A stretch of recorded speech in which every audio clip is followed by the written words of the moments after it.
This episode of One Rep at a Time Radio, after a brief intro, around the 10.5-minute mark, we get to our first listener question, talking about growing into a show. And then fast forward to the main topic of the day, around the 13.5-minute mark, we talk about constructing your day for success, little tips, habits, and hacks that I have found to find myself be successful, to be efficient with my time, be productive, and improve myself on a daily basis. Welcome back, family, to One Rep at a Time Radio. I'm your host, Marv. I believe this is episode 7. Finally get to share the big, exciting news I've been hinting at as it's become official. Some of you already know what I'm talking about, but for any new listeners out there or who don't follow me on social media, which if you don't follow us, what the heck are you doing? So go follow us at One Rep at a Time _ on Instagram or Twitter, but I'm active on Instagram. Facebook is at One Rep at a Time. So I'll get to share the big news, and then I think we're going to do just 2 questions that I got for this episode, and then I'm still compiling questions for the next episode. So I got a really broad but important question I want to cover in depth, and then just a really quick statement response to a question I got to somebody. So before we get into that, let's talk about the big news, and I'll do a little bit of reflecting. It is official now. In a month, starting April 1st, I'm going to be going back to school. And I'm going back to school to earn a Doctor of Chiropractic degree. So I'm finally going to fulfill a lifelong dream of becoming Dr. Marvin, something I always joked about when I was young. Once I get my shit together, I'll become a Dr. Marv of something. And now that's becoming a reality. So I will be moving up to San Jose. Super excited about the prospect of going to school. Moving is okay.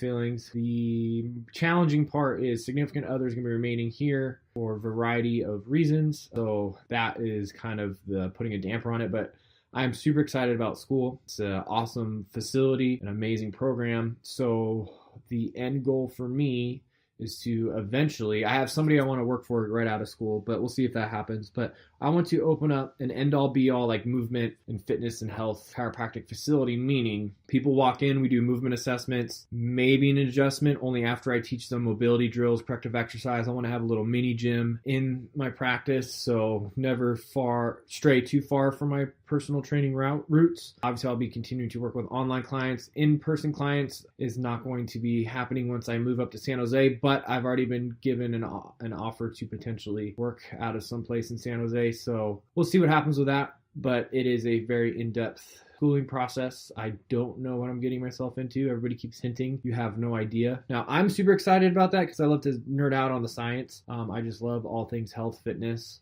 and wellness. So I'm excited about that, and to one day open up my own facility doing all of those things.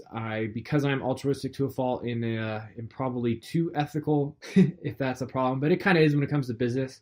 At times, I'm incapable of opening like a Rackham and Crackham practice, but I want to do like a total wellness facility. Maybe, I definitely want to have, laser therapy, ultrasound, maybe even those cryo chambers, sauna, definitely do a bunch of like ART, corrective exercise stuff. So all of it, I want to do all of it. So super excited. So that is the big news. I'm going to be going back to school, which was a big contributing factor of me electing to just kind of let the blog and website go dark, because I'm not going to have the time to be doing. They said it's about 50 hours of class and studying a week, if not more. Bare minimum. I'm not going to have time to do that and go to school and continue to get various certifications and study and make my meetings and keep working out. So this podcast is what I will do to keep myself sane, to feel like I'm still working for something. And so to reflect, what was it? A little over 5.5 years ago, I was suicidal. I was facing homelessness. I had a quote-unquote job. I was no longer going into the office or working. I was just getting loaded. Couldn't stop using. The drugs were no longer working. I was facing having to do my ultimate yet, which would have meant ensure death, because I'm somebody who likes to mix a variety of substances that don't mix well together. And the routes of administration I had used forever were no longer working. So I was faced with doing something I had never yet done. I was too afraid to live, yet too scared to kill myself. I had no prospects of a successful life or being a life I could be proud of. And I didn't get all those things overnight. So it's been a long time coming. So over 5.5 years, clean and sober, alcohol and drug free, and working on myself, learning how to be a little less selfish, a little more selfless, working on my self-esteem, self-worth, and being in a position to where, this is a huge commitment. It's over a 3-year program. Financially, it is massive. And I know in my heart that this is the right thing for me to do, and I'm not going to mess it all up. They asked me in the interview process, which I told them off the record, this is my answer, so don't write it down. But, why do you think you can be successful? I'm like, well, for one, I'm not going to be a daily drug addict alcoholic like I was in my undergrad, but I still did very, very, very well in my undergrad because I love science, fitness, and physiology and all that stuff. It just clicks for me. But I'm not going to be doing that. I'm in a really good place personally, mentally, emotionally, spiritually. Physically, injuries are still a little bit of a liability I'm a little bit worried about, but I've been doing a lot of work on that. So this is the best I've felt probably since in the 6th grade. All my limitations from, I've been 8 major operations and some chronic injuries and chronic pain and dysfunction, but it's getting better. It's only going to continue to get better. And it almost gives me chills, right? To where it took me a while, but at 32 years old, I finally figured out what my ultimate career path is going to be. And I am very excited and grateful for it. And I also recognize, not to be morbid, but I could throw it away at any moment if I choose to go back to the things that I did that poisoned myself, that self-sabotage, that self-victimizing, entitlement BS that I used to pull off all the time to justify why I was throwing everything away. But I know that I will not go back to that. And that's just an awesome experience to have, so long as I keep, obviously keep my spiritual condition in shape. But I already know what I have to do, and I've already reached out to folks up there in the Bay Area who are going to introduce me to like-minded folks up there. So again, this is pretty crazy to think about. Went from one of the hardest, behavior modification programs where I didn't even have a home address. Like, that was my home address while I was there, and from that, and all my shit in storage, didn't have any place I was renting or leasing, lost the house, lost it all, to being in this position. It's pretty spectacular, and miracles are possible, and if I can do it, you can do it. So recovery does work. I know I haven't talked much about my own personal sobriety and story since restarting the podcast, but look, if I could do it, you could do it. I didn't think I'd make it to 30 years old, let alone be in a position to go back to school, to go down a career path that can help a lot of people, still pursue my passion project, which is like this podcast,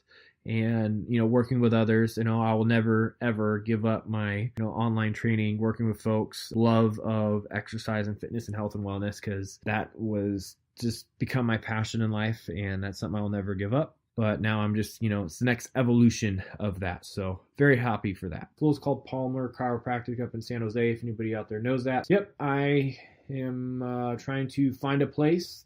And I think I found a roommate, but we'll see if it works out. Move up and start on April 1st. So it is a big freaking deal. So been super excited to go back. Originally, I thought I'd go the doctor of physical therapy route, which is what I had wanted to do. That's my undergrad, is in exercise science, which is like the pre-physical therapy degree route. However, I reached out to schools, and my degree is quote unquote so old it doesn't count, so to speak. So I'd have to retake my entire undergrad just to apply. That didn't sound very feasible. And then I kind of had an epiphany moment of maybe it's a reason. And I do believe today it is a reason for me to go into chiropractic instead. Talked to a lot of people, shadowed a lot of people, did a lot of praying, talked to a lot of support group, and definitely the right move for me. So I am beyond excited. Anxious is a good word. Excited. A little bit of panic, if I'm being perfectly honest, but super excited about that. So that is my own personal news. Another update, just thing I wanted to talk about real quickly is I had actually ended up taking, a full 24 days off from lifting weights, and now that I'm back into it, I am going to be doing this every single year because I am building muscle, and my strength is so high right now, and I'm building at such a faster rate than I was.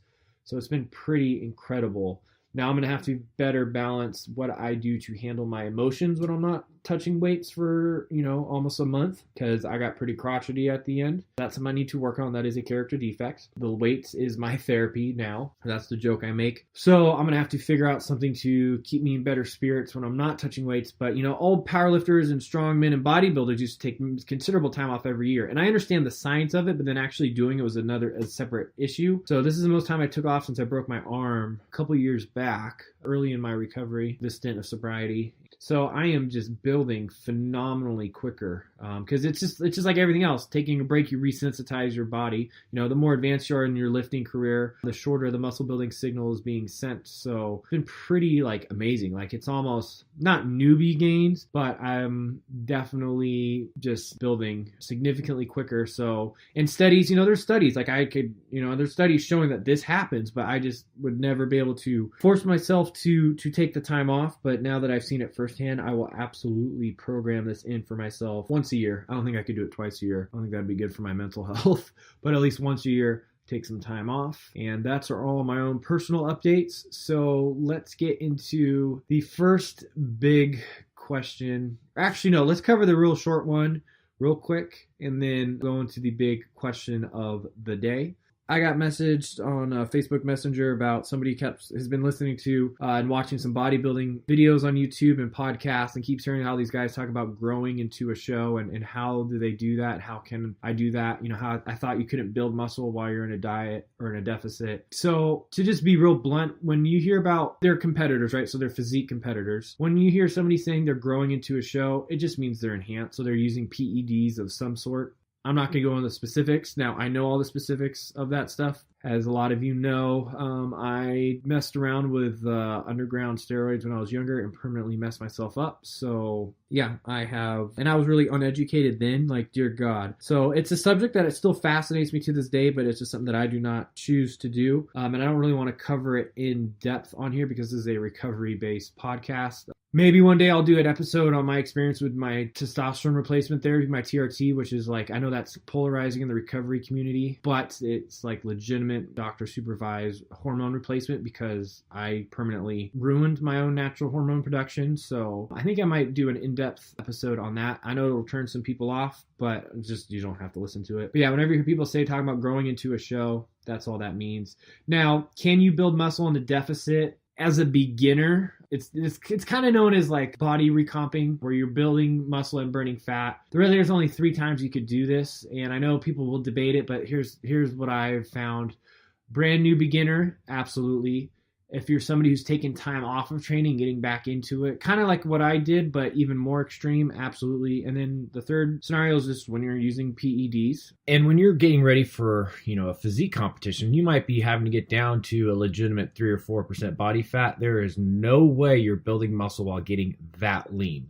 When we're talking about body recomp, it's a general loss of fat and a general building of muscle, but it's not when you're getting super shredded to where your body's struggling to pretty much maintain homeostasis or even keep you alive. Yeah, so whenever you hear people say that, that's what they're doing. Now, and we got to be realistic, the majority of competitors at the professional ranks and even the amateur ranks, but the professional ranks are on PEDs. Now, not all of them. There are some genetic freaks out there. Like Ronnie Coleman did not use any PEDs his first several years competing at Olympia. And he kept getting, 8th or 10th or 12th or 15th or whatever it was. And then he finally decided to, quote unquote, go to the dark side. That's everybody's going to make their own opinions on what that means. But once he started these PEDs and he became, arguably the greatest bodybuilder of all time. But it is possible to compete and earn your pro card, compete at a high level natural, but these are the genetic freaks out there. So for the most part, though, whenever you hear grow into a show, it just means they're using PEDs. And that's about as far as I want to take that topic. So just to clear that up. Now, the big topic of the day is constructing your day for success. Question about how to balance, priority schedule, how to keep improving yourself, how to balance workouts, nutrition, work, if you go to meetings, whatever. So I've actually had 3 people now ask me about this, about, prioritizing schedule, how to be successful, how do I keep improving myself, yada, yada. So this is a really in-depth conversation to have. This is just my own personal experience. Maybe you pick 1 or 2 things. This is just kind of my viewpoint of what works. Now, of course, I'm going to start this off with a few motivational quotes that just make sense to me. If it's important to you, you will find a way. And if it's not, you'll find excuses. So if it's really important to you, you will find a way to make it happen. And if it's not, you'll just continue to find excuses and just talk about it being important to you. And then another one I really like is don't prioritize your schedule, but schedule your priorities. So there's a big difference there. Now, yes, I like those motivational quotes, but guess what? Motivation is fleeting. Motivation is essentially bullshit, right? It's just a temporary feeling to get you started, but then it comes the diligence and the hard work and the consistency, right? So motivation is fleeting, so don't rely on it. Now, I am somebody who I like to listen to motivational speeches with epic music in the background in the morning while I do my mobility drills and sip on my water and coffee and set up my schedule or to-do list for the day. So yes, I do like motivational speeches, but just know that that sense of motivation is going to leave you at some point throughout the day. And then it's like, and then what do you do? So you need to just be ready for that. So what really works well are to-do lists and goal lists. To-do lists really work. So you need to write shit down. What do you need accomplished today or this week? And you just start crossing them off. There is definitely something to the psychology of crossing off something on your to-do list. I'm going to be perfectly honest. Sometimes I will write a super simple, mundane one just so I can write it down and cross it off so I can feel accomplished and feel like I'm getting momentum building. Goal lists work when you have a big goal, and it helps to break it down into smaller goals. So instead of looking big picture, let's take it into multiple steps to get to your ultimate goal. So absolutely, if you're not utilizing to-do lists, or planning out your day even the night before. So I know some folks are big on writing the to-do list for the next day, the night before. I don't like to do that because that gives me anxiety of holy hell, I have so much work to do. But I like to do it the day of, and just writing it down, it makes it concrete. You could see it, so you know what you have to do. So after to-do lists and goal lists, I really like breaking my day into thirds. I've recommended this for several folks. Break your days into thirds. You only got to focus on getting all your stuff done for that period of the day. So, and that could be everything from to-do list to eating smart to taking care of your fitness and health to treating your significant other well to being successful at work to studying a certain subject for somebody's in school. So breaking your days into thirds is a really good strategy. And especially when you have kids, right? The last third of your day is, okay, I'm going to be a mom or a dad right now. I really like that with children where the first 2/3 of your day is a balance between work and you and maybe your fitness and getting a workout in if that's feasible. And then the rest of the day, the evening is with your kids. And then once they go to bed, then it's back to you time. So just breaking it down, makes it seem like it's less overwhelming, at least in my experience. But then also we could have all these grandiose plans and priorities of I'm gonna eat perfect, I'm gonna work out perfect, I'm gonna freaking kill it at work, I'm gonna get up at 4 a.m. because that's what everybody talks about. I'm going to be the best dad, the best significant other, best friend. I'm gonna go to 3 meetings a day. For somebody who's in recovery, happens to go to meetings. I'm just trying to throw out multiple examples, and that doesn't necessarily pertain to everybody. I'm going to read, a book a week. I'm going to not watch TV. I'm going to not ever eat sugar, and I'm going to build 5 pounds of muscle and lose 5% body fat this month. That's great. I'm glad you have lofty goals. I'd rather, that so silly saying of, shoot for the stars, so at least you land in the clouds. I like lofty goals, but we also have to be realistic. So let's just talk about fitness and health for a period of time. Let's just break it down into that. We have to be realistic, right? A subpar workout or nutrition program followed consistently will outperform a quote-unquote perfect workout or nutrition program done sporadically. Perfect, there's no such thing, and we don't need perfect adherence. We don't need you to follow the perfect game plan. We just need you to be consistent more often than not. Consistency over the long haul pays off. So not these short sprints of on again, off again, 3 weeks of phenomenal workouts, phenomenal nutrition, phenomenal sleep, followed by 5 weeks of just completely off the rails, back to 2 weeks of totally on, to 1 week off, to 3 weeks on, to 2 weeks off. That doesn't work. If you're consistent over the long haul for that entire period of time, you're going to get far better results. So first, remember, perfect does not exist. So let's go into, workouts. What can we do? Well, we talked about last week, daily activity. So I highly encourage you to listen to last week's episode. If you missed it, talking about daily activity, that's where that really adds up. And with workouts, we have to be realistic. You could write on paper, say you want to do 2 a days, meaning you're working out twice a day because you read that some famous bodybuilder does this and you want to look like them and you're going to do 2 a days. Yeah. Can you do 2 a days? For a period of time, yes, if you can recover enough. But that's not the point. Is that realistic to your schedule? If you have to work, to study, to go to school, maybe have kids, have outside commitments, whatever it is. If that's not realistic, then don't like try to set yourself up and say, this is what I'm going to do. I'm just going to find a way. I'm going to grind it out and make it work. And I'm going to sacrifice sleep to get this in. That's not going to work out. You might only be able to schedule in 30 minutes a day for working out outside of daily activity, because daily activity is separate. Then that's what you got. I have 2 folks right now who I'm working with. Their workouts are around 30 minutes because that's what fits into their schedule. And it is what it is. Would it be great if they could do 45? Sure. Would it be great if they could do an hour?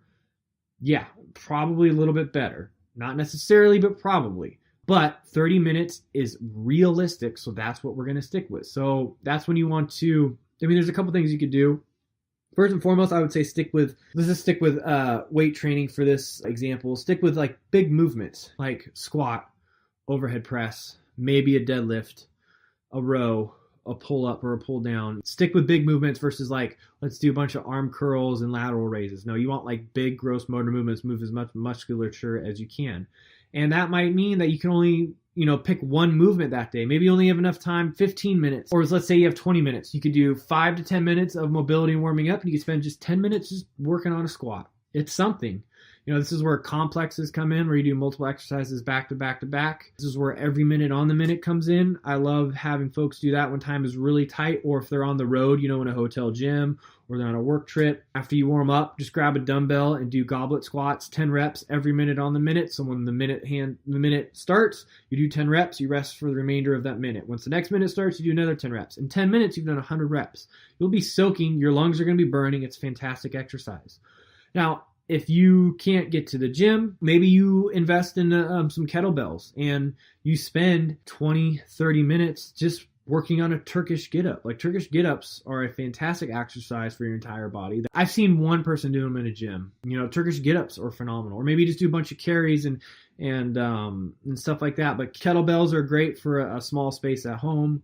If you go to the gym, just FYI, and you can only pick 2 exercises and you want to train your entire body, pair a Zercher squat with some sort of chest pressing exercise, whether it be a dumbbell chest press, a barbell press, a dip. I did a video on YouTube a long time ago, and it was do a Zercher squat and a chest press, and you fit your entire body from head to toe. If you have extra time, throw in some face pulls. That'd be fantastic for the upper back and rotator cuff. And if you have a little bit extra time, maybe throw in a Romanian deadlift. So you just want to be efficient with that. And with nutrition, it really pays to plan ahead. That is a game changer. So prepping your food. So picking a day on the weekend to cook up a bunch of food. Invest in a pressure cooker and cook up a bunch of meat for the week and put it in Tupperware. Make a bunch of rice ahead of time if you're somebody who eats rice. Now, a lot of folks will say, I don't like to eat out of a microwave. Now, currently, I don't eat out of a microwave, but when I did eat out of a microwave a lot, I would microwave eggs. I got these little steamers that I can microwave fish or veg. So like a bunch of broccoli would be perfectly steamed in 3 minutes. Getting little gadgets like that could really help, and it's just planning ahead. But again, we can't expect perfection. So try and get rid of the black or white, all or nothing thinking, or the assigning of morality. I've talked about, I assign my morality as if I was a good person or an evil person based on my body, because yes, I had severe body dysmorphia, but like my workouts, my nutrition, how I did on an exam in school, how I did it a day at work. So just be cautious with that. And it's always that catch-22. We have to care enough to make an effort and give a damn and want to improve ourselves and want to strive to balance our priorities and create a schedule that's feasible. But at the same time, we can't care so much that we let it control us and make us feel like we're a complete success or a complete failure. Because it's the highs and lows that, yes, that makes up life. And you can't have the highs without the lows, like, because it's the duality of everything. You don't know what true joy is if you don't know what true sadness is. But if you could kind of stay on a more even keel, probably be a little bit more successful managing all of this. And this also means that you're going to have to set boundaries a lot of times for ourselves. You're going to have to make sure you're taking care of yourself. You're doing self-care. And also, you need to involve your family, your significant other, or your kids, or your life partner, or whatever, if you have somebody. Can't go it alone, so it's going to have to be an open dialogue. So that's some things. Again, like food, just cooking up a bunch of food when you can to have it ready to go is a game changer, because it's when we're hungry and we feel panic. That's when we tend to make less than ideal choices. Quick commercial break, family. Did you know that we offer fitness and health consultations? That's right. If you're kind of stuck, not sure where to go or how to get started, or you've hit a plateau, or you just want somebody to review what your game plan is, we could help.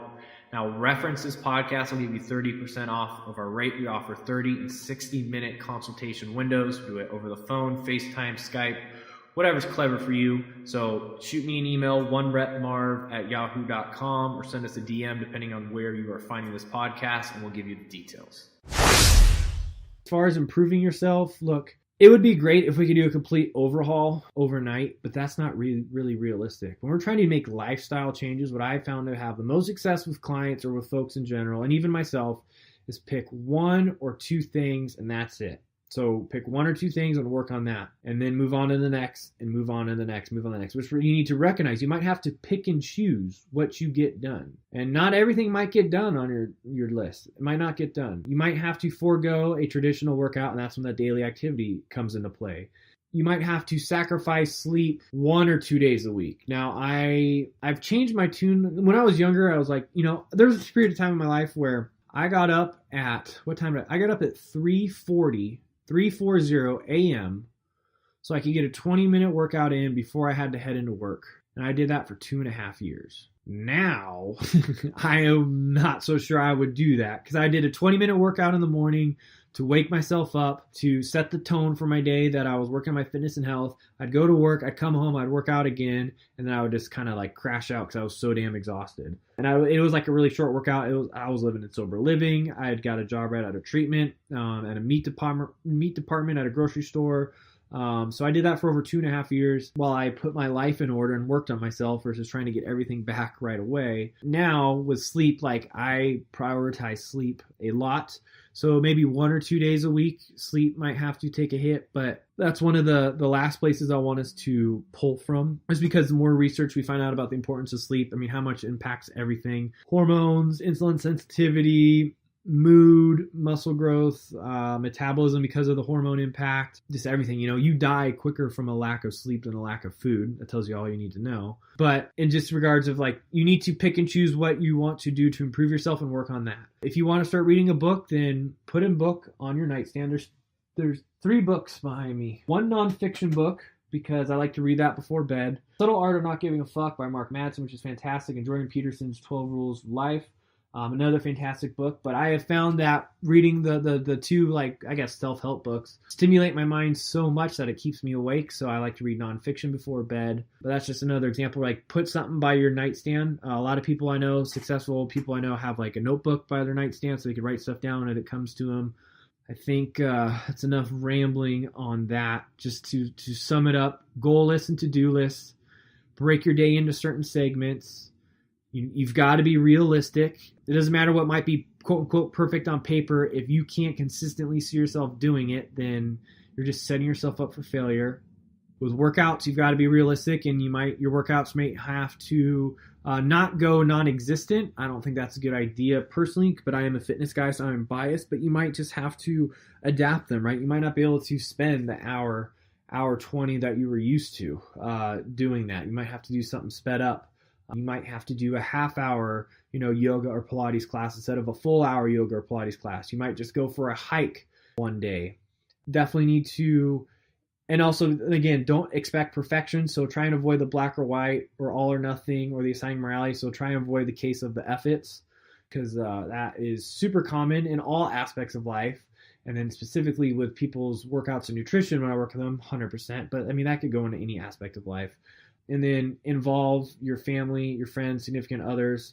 Try and get them to be on board. Try and explain with them what you're trying to accomplish so they feel part of it. That has been a game changer for our relationship. Oh, and also don't ever hesitate to hit the start over button. So you had a bad morning. Doesn't mean you have to make it a bad day. So don't think about, you could always start the day over. Now, some people have more success with that than others. I always have a hard time with that, but I find if I just go for a walk and I listen to some meditative stuff and then I come back and then try and just kind of restart, it works half the time. The other half it doesn't, but at least it's worth an effort. Don't neglect your self-care. So the selfless thing we do. So sometimes we have to be selfish and care about ourselves and put ourselves first from time to time so we can continue to put others first down the line later. If you run yourself in the ground, you're going to be no help to anybody. And then planning ahead with work, with workouts, with your nutrition, with your to-do list. Try and just make things as simple, not as simple, but as just efficient as possible. A thing that I really helped me, and people might say it's neurotic or just too anal, is for a period of time, I had a little notebook I kept with me, and I just wrote down what I did throughout the day and the times.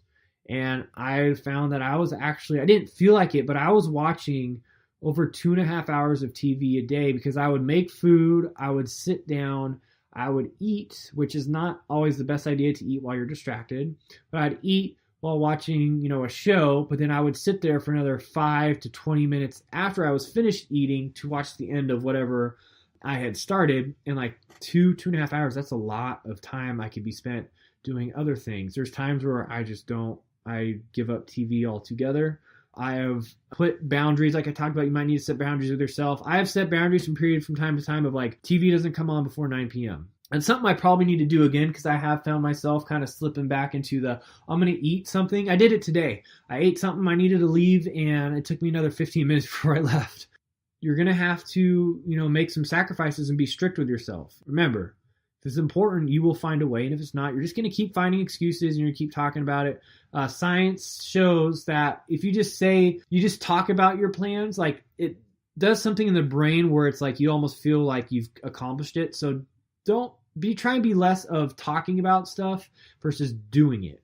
But that's where I like the to-do list, because you write it down. You're not saying out loud, but you can see I need to do this versus, tomorrow I'm going to do this. Next week I'm going to do this. Like it does something in the brain where it lights us up and we get a little bit of a dopamine rush as if we accomplished it, because we're just talking about it, so we feel better. It puts ourselves at ease. And yeah, those are just things that I have found that works well for me. Hopefully people got something out of that. Without further ado, thank you for tuning in. Would really appreciate it if you introduce us to your friends and family. Hopefully by the time this goes up, I have found a way to put this on iTunes. If not, hopefully the following episode will be up on iTunes. So then we'd appreciate some ratings there and reviews. But regardless, remember, we can do anything we want. 1 day at a time, 1 meal at a time, 1 set at a time, 1 rep at a time. Marv, 1 rep at a time radio family. See you soon.